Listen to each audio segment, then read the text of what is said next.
나이가 들수록 몸에서 나타나는 변화 중 가장 가볍게 넘기는 것이 있습니다.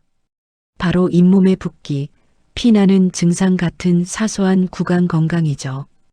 양치질 좀 세게 했나? 나이 들어서 그러겠지 하고 넘기시는 분들이 정말 많으십니다. 그런데요, 최근 몇 년 동안 전문가들이 주목하고 있는 놀라운 연구 결과들이 있습니다. 바로 잇몸 질환을 가진 사람에게서 유방암 발생 위험이 더 높게 나타났다는 통계가 보고되었다는 점입니다. 국제학술지에 발표된 연구에서는 치은염 지수가 높을수록 유방암 발생 위험이 유의하게 증가한다는 결과가 나왔다고 합니다. 설마 입 앞 문제 때문에? 하고 생각하실 수 있지만요. 우리 몸은 하나로 연결되어 있습니다. 더욱 놀라운 사실은요. 유방암뿐만이 아닙니다.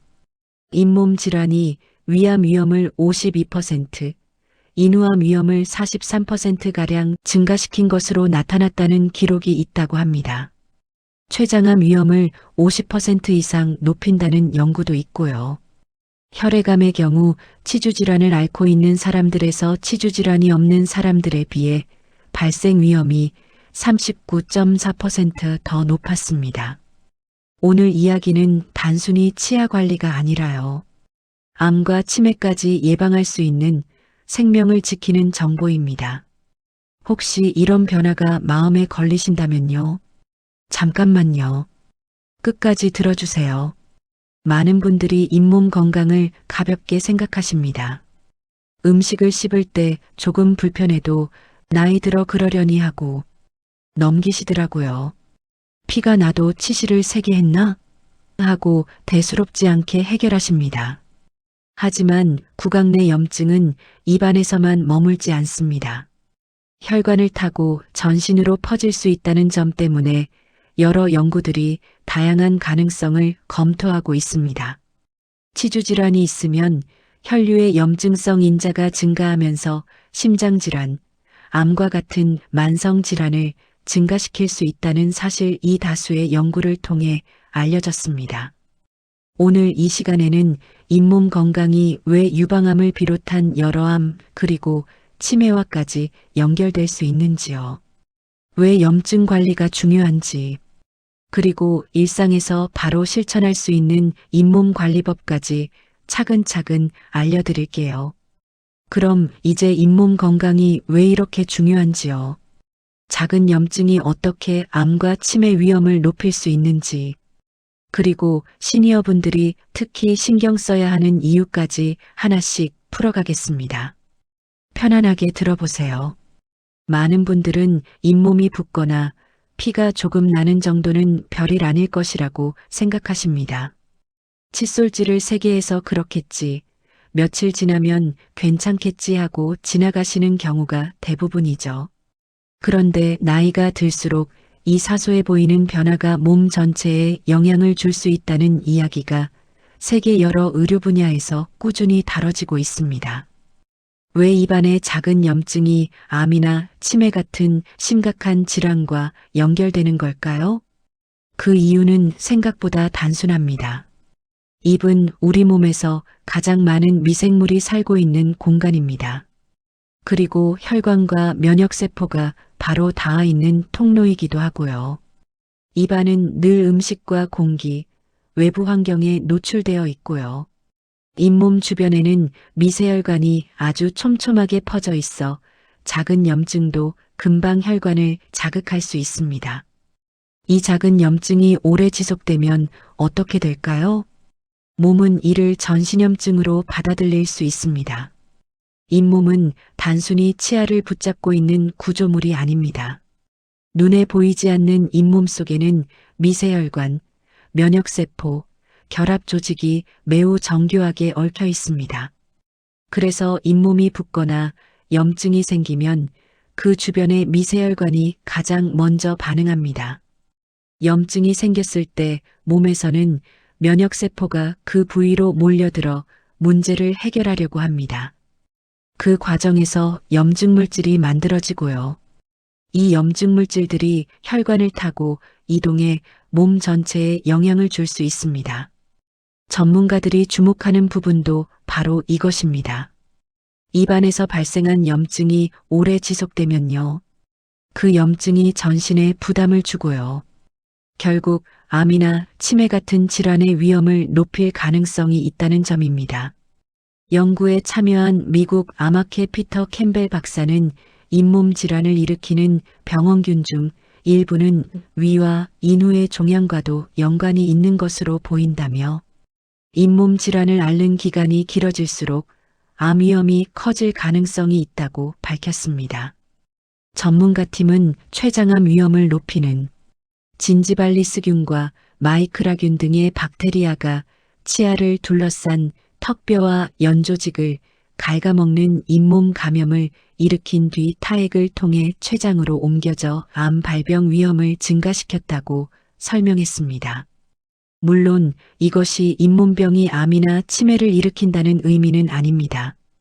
다만 하나의 염증이 여러 방향으로 영향을 줄 수 있기 때문에요. 잇몸 건강이 무너지는 것은 단순히 치아 문제에 그치지 않는다는 점을 이해하는 것이 중요합니다. 특히 시니어분들에게는 잇몸 혈관이 더 약해지고요. 면역 반응이 느려지는 경우가 많기 때문에 작은 염증도 몸 전체에 부담을 줄 수 있습니다. 이제 가장 중요한 부분입니다. 왜 잇몸 염증이 유방암을 비롯한 여러 암 그리고 치매와 연결될 수 있는 걸까요? 먼저 유방암과의 관계부터 말씀드리겠습니다. 치은염 지수가 높을수록 유방암 발생 위험이 유의하게 증가한다는 결과가 보고된 바 있다고 하는데요. 연구팀은 여성들을 대상으로 치은염 지수와 다양한 유방암 위험 요인을 함께 분석했으며 체질량 지수, 가족력, 호르몬 요인 등을 보정한 후에도 치은염 지수가 독립적인 위험 요인으로 작용할 가능성이 있음을 시사했습니다. 여기서 반드시 짚고 넘어가야 할 점이 있습니다. 이 연구들은 위험이 높아질 가능성이 관찰되었다는 통계적 상관성을 이야기하는 것이지요. 잇몸병이 유방암을 일으킨다는 의미는 절대 아닙니다.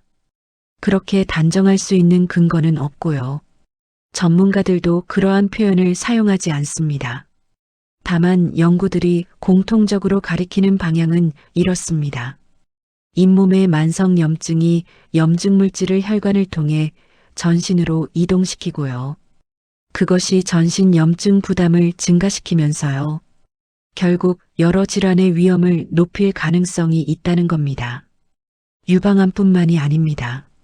잇몸 질환이 위암 위험을 52%, 인후암 위험을 43%가량 증가시킨 것으로 나타났고요. 2개 이상의 치아를 잃은 사람들은 치아를 잃은 적이 없는 사람들에 비해 위암 위험은 33%, 인후암 위험은 42% 컸습니다. 뉴스로 보도된 바 전문 의료원 연구팀의 공동 연구에서는 치주질환을 앓고 있는 환자군에서 치주질환이 없는 군에 비해 전체 암 발생의 상대 위험도가 약 13% 증가하는 것으로 나타났습니다. 특히 면역체계와 밀접한 관련이 있는 혈액암의 경우 치주질환을 앓고 있는 사람들에서 치주질환이 없는 사람들에 비해 발생 위험이 39.4% 더 높았습니다.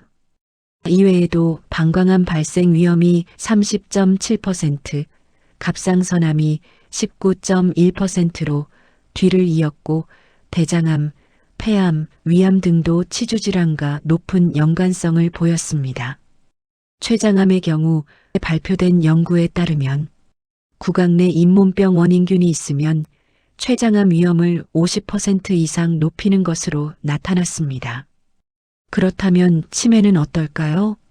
알츠하이머병의 염증적 가설에서는 만성 치주염의 가능한 역할이 제한되었습니다.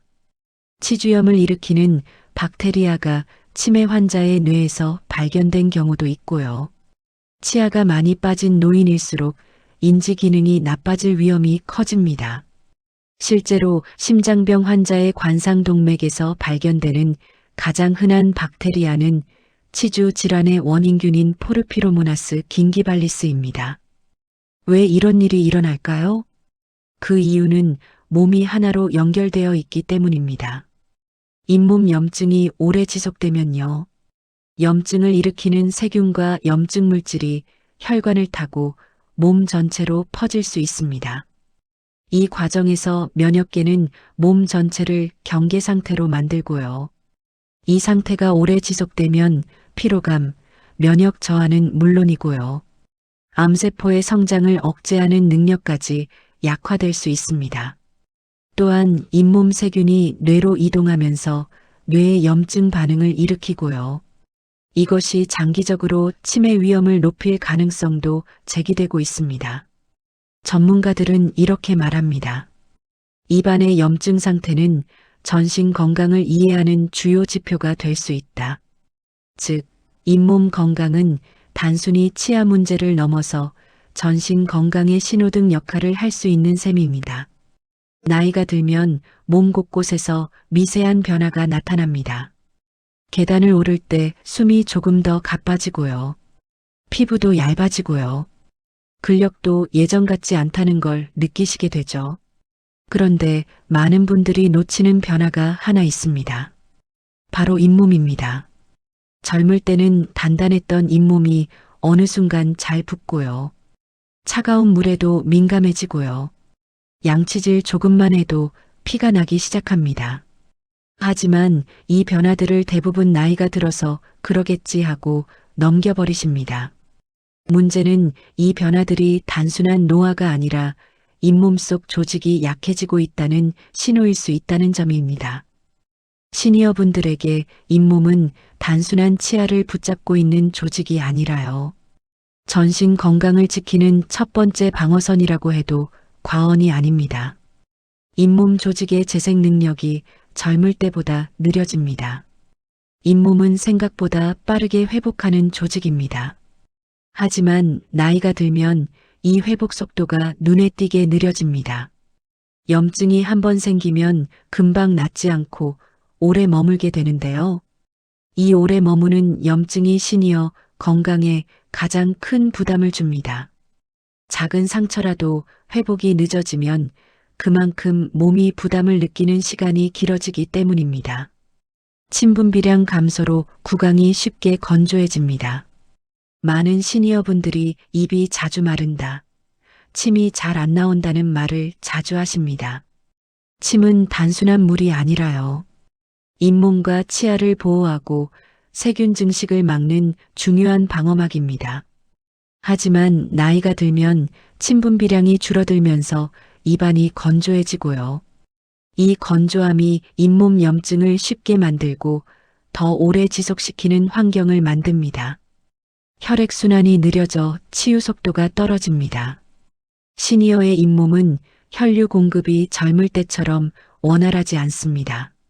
잇몸 속 미세혈관은 혈액과 영양을 공급하는 중요한 통로인데요. 이 기능이 낮아지면 염증이 생겨도 빠르게 가라앉지 않습니다. 그 결과 잇몸 염증이 만성으로 이어질 가능성이 높아지고요. 이 만성 염증이 전신 염증 부담으로 이어질 수 있다는 점에서 전문가들이 더 주목하는 겁니다. 잇몸뼈 감소도 중요한 변화입니다. 나이가 들면 잇몸뼈가 서서히 줄어드는 경우가 많습니다. 이는 겉으로는 잘 보이지 않지만요. 치아를 지탱하는 기반이 약해진다는 뜻입니다. 잇몸뼈가 줄어들면 치아가 흔들리고요. 역할을 제대로 못하게 되며요. 씻기 기능이 떨어져 영양 섭취까지 영향을 줄 수 있습니다. 음식 섭취가 어려워지면 전신 건강이 흔들릴 수밖에 없습니다. 즉, 잇몸은 단순히 치아 자체 문제가 아니라 전체 체력과 면역력에도 연결되는 부분입니다. 그래서 전문가들은 잇몸이 붓고 피나고 아프다면 이건 단순히 치아 문제가 아니라 전신 건강이 조금씩 흔들리는 신호일 수 있다고 설명합니다. 특히 시니어분들에게는 잇몸이 약해질수록 혈압, 당뇨, 심혈관 건강 같은 다른 영역에도 영향을 줄 수 있어 더 촘촘한 구강 관리가 필요하다는 의견이 많습니다. 잇몸에 문제가 생기기 시작하면 몸은 생각보다 빠르게 신호를 보냅니다. 다만 이 신호들이 너무 사소해 보인다는 것이 문제입니다. 양치하다 피가 조금 나는 것, 찬물을 마실 때 순간적으로 시린 느낌, 음식이 잇몸 사이에 자꾸 끼는 변화. 이런 증상들은 나이 들면 다 그런 거지 하고 넘기기 쉽습니다. 하지만 전문가들은 말합니다.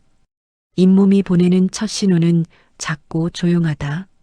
그러나 절대 가볍게 보면 안 된다. 몸은 항상 우리에게 말을 걸고 있습니다. 문제는 그 목소리가 너무 작다는 것뿐입니다. 양치할 때 피가 나는 증상입니다. 가장 흔하면서도 가장 많이 무시되는 신호입니다. 단순히 칫솔질을 세게 해서 나타나는 게 아니라요.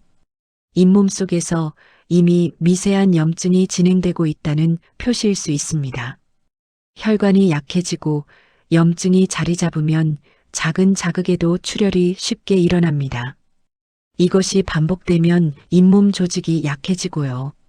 시간이 지나면서 잇몸뼈까지 영향을 줄 수 있습니다.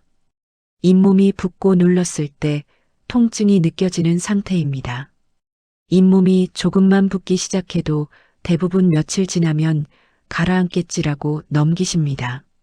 하지만 시니어분들에게 잇몸의 붓기는 단순한 피로나 과식 때문이 아니라 염증이 잇몸 속 깊은 곳까지 번지기 시작했다는 신호일 수 있습니다. 특히 아침에 일어났을 때 잇몸이 더 붓거나 묵직하게 느껴진다면 밤 동안 염증 반응이 진행됐다는 뜻일 수 있습니다. 시린 느낌입니다. 찬물이나 찬 음식이 닿을 때 유난히 예민해지는 거죠. 치아가 시린 것과 잇몸이 시린 것은 다릅니다. 잇몸이 약해지면 어금니 근처 잇몸이 내려앉아 치아 뿌리 일부가 노출될 수 있습니다. 이때 신경이 자극되면서 시린 증상이 나타납니다. 이 신호는 잇몸 조직이 계속 약해지고 있다는 중요한 표시입니다. 입냄새가 갑자기 심해지는 겁니다. 입냄새는 단순한 구강 문제처럼 보이지만요. 실제로는 잇몸 깊은 곳에 있는 염증이 세균을 늘리고 그 세균이 단백질을 분해할 때 냄새를 만들어내는 경우가 많습니다. 많은 분들이 양치만 하면 해결된다고 생각하시지만요. 양치로 사라지지 않는 냄새는 잇몸 속에서 염증이 자리 잡았다는 신호일 수 있습니다. 음식을 씹을 때 잇몸이 눌리는 느낌 또는 묵직한 통증이 있습니다. 질긴 음식을 씹을 때 잇몸이 살짝 아프거나요.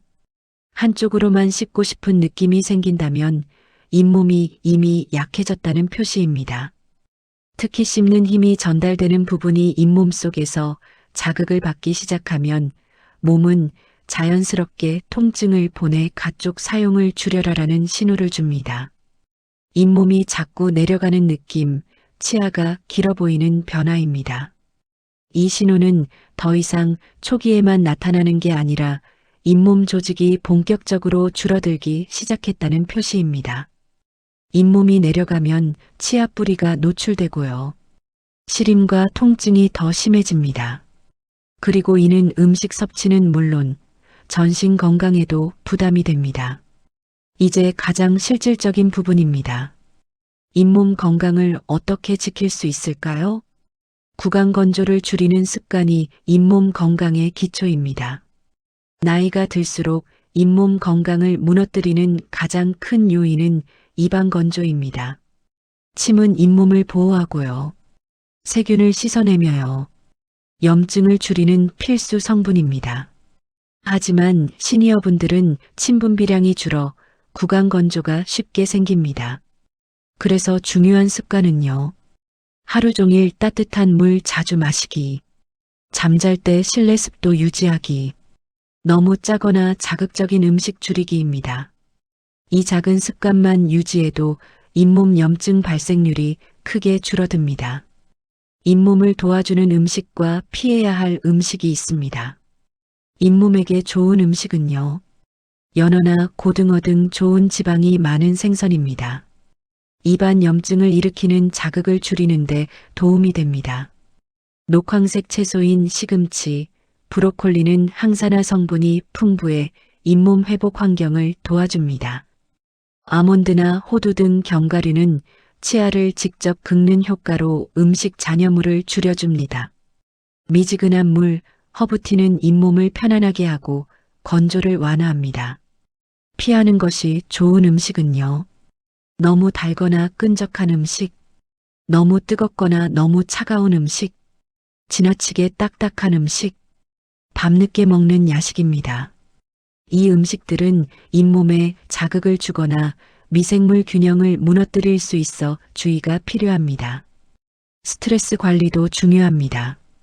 스트레스가 많으면 침분비량이 줄고요. 몸의 면역 반응이 예민해져 잇몸 염증이 쉽게 생길 수 있습니다. 특히 어르신들은 스트레스에 취약해 작은 일에도 입안이 쉽게 건조해지고요. 잇몸이 민감해질 수 있습니다. 추천하는 스트레스 관리 방법은요. 따뜻한 물 마시며 호흡 가다듬기, 하루 10분 산책, 저녁 시간 조용한 음악 듣기입니다. 몸이 편안해지면 잇몸이 받는 부담도 눈에 띄게 줄어듭니다. 하루 루틴 속에서 반드시 지켜야 할 잇몸 습관이 있습니다. 양치 전 입안에 미지근한 물 머금고 부드럽게 헹구기. 잇몸의 갑작스러운 자극을 줄여줍니다. 양치 후 물로 너무 많이 헹구지 않기. 불소 성분이 보호막 역할을 합니다. 치실이나 치간칫솔을 너무 깊게 넣지 않고 부드럽게 사용하세요.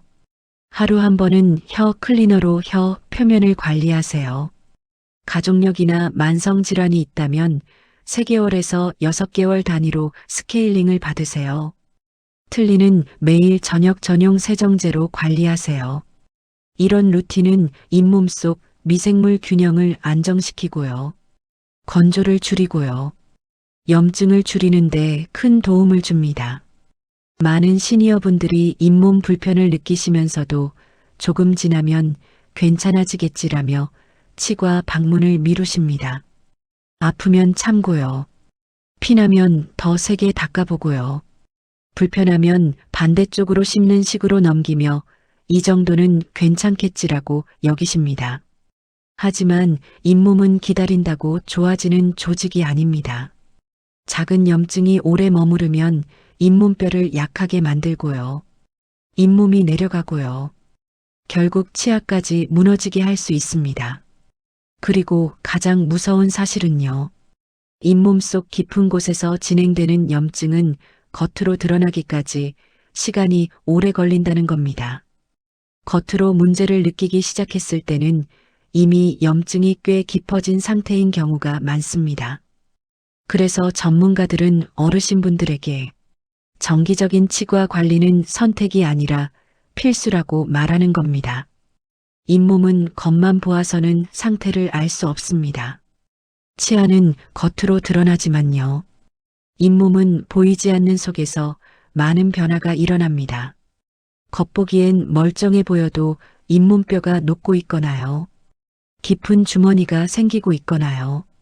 만성염증이 이미 자리 잡았을 수 있습니다. 이런 변화는 전문 장비 없이 확인하기 어렵습니다. 따라서 치과는 잇몸의 속 사정을 가장 정확하게 확인할 수 있는 곳입니다. 조기 발견은 치료 단계를 획기적으로 줄입니다. 잇몸염증은 초기에 발견하면 스케일링이나 간단한 잇몸 치료만으로도 회복이 가능합니다. 하지만 염증이 깊어지면 치료 범위가 커지고요. 치조골 소실이 진행되면 치아를 지탱하기 어려운 상황까지 이어질 수 있습니다. 즉, 치료가 빠를수록 단순해지고요. 느릴수록 복잡해진다는 겁니다. 전신질환과 잇몸의 연결을 고려해야 합니다. 어르신들에게는 혈압, 당뇨, 심혈관 건강 등 전신질환을 함께 관리하시는 경우가 많습니다. 이런 질환들은 잇몸 회복 속도에도 영향을 줄 수 있습니다. 예를 들어요. 당뇨가 있으면 잇몸 염증이 오래 지속될 수 있고요. 혈액순환이 낮으면 치유가 더디며요. 약물로 인해 구강 건조가 생기기도 합니다. 치과에서는 이런 전신 상태까지 고려하여 가장 안전하고 효과적인 잇몸 치료 계획을 제시합니다. 틀니나 임플란트는 넣었다고 끝이 아닙니다. 어르신분들이 많이 사용하시는 임플란트나 틀니는 관리하지 않으면 염증이 쉽게 생기는 구조입니다. 임플란트 주변은 자연치보다 청소가 까다롭고요. 조금만 관리가 부족해도 염증이 생길 수 있습니다. 틀니도 음식물 잔여물, 세균막이 쌓여 잇몸 염증과 구취의 원인이 되기 쉽습니다. 따라서 시니어분들에게는 정기적인 점검이 안정적인 구강 상태의 필수 조건입니다. 많은 분들이 이렇게 말씀하십니다. 잇몸이 좋아진다고 몸 전체가 달라질까? 치아랑 몸이랑 무슨 상관이 있어? 하지만 실제로 잇몸 치료를 받고 나서 얼굴이 밝아졌다. 피곤함이 줄었다. 음식이 더 잘 넘어간다. 이런 변화를 경험하셨다는 시니어분들이 정말 많습니다. 그 이유는 간단합니다.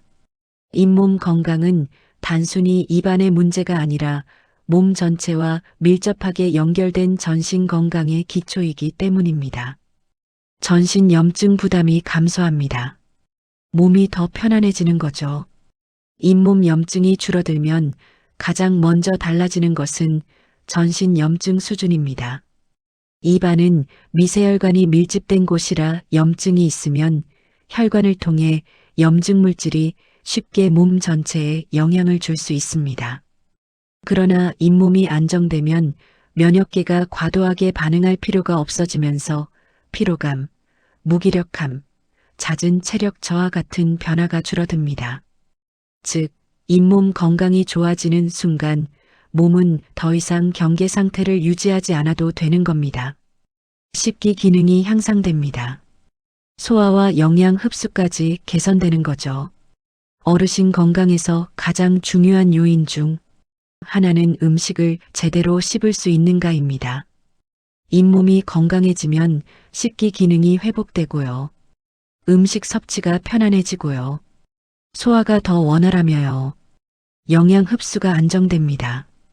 영양 상태가 좋아지면 면역력은 물론 전반적인 체력과 컨디션이 함께 올라옵니다. 전문가들이 시니어 건강의 절반은 식기 기능에서 시작된다고 하는 이유가 바로 이것입니다. 구강 미생물 균형이 회복됩니다. 염증성 세균이 감소하는 거죠. 잇몸 염증이 줄어들면 가장 먼저 달라지는 것은 전신 염증 수준입니다. 입안은 미세혈관이 밀집된 곳이라 염증이 있으면 혈관을 통해 염증 물질이 쉽게 몸 전체에 영향을 줄 수 있습니다. 그러나 잇몸이 안정되면 면역계가 과도하게 반응할 필요가 없어지면서 피로감, 무기력함, 잦은 체력 저하 같은 변화가 줄어듭니다. 즉, 잇몸 건강이 좋아지는 순간 몸은 더 이상 경계 상태를 유지하지 않아도 되는 겁니다. 식기 기능이 향상됩니다. 소화와 영양 흡수까지 개선되는 거죠. 시니어 건강에서 가장 중요한 요인 중 하나는 음식을 제대로 씹을 수 있는가입니다. 잇몸이 건강해지면 식기 기능이 회복되고요. 음식 섭취가 편안해지고요. 소화가 더 원활하며요. 영양 흡수가 안정됩니다. 영양 상태가 좋아지면 면역력은 물론 전반적인 체력과 컨디션이 함께 올라옵니다.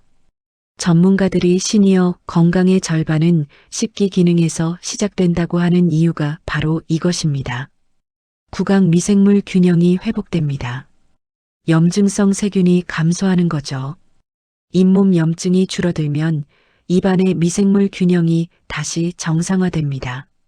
좋은 미생물이 늘어나고 염증을 일으키는 세균은 줄어들면서 입안이 훨씬 편안해지고 냄새도 줄어듭니다. 이 균형이 회복되면 잇몸이 다시 붓거나 피나는 일이 크게 줄어들며 전조 증상 또한 눈에 띄게 감소합니다. 호흡과 수면의 질이 변화합니다. 잇몸 염증이 줄어들면 입안이 건조해지는 현상도 완화되고요. 밤에 입을 벌리고 자는 버릇도 개선될 수 있습니다. 입안이 편안해지면 수면 중 구강 건조가 감소하고요. 코골이나 잦은 뒤척임이 완화되고요. 아침 피로감이 개선됩니다.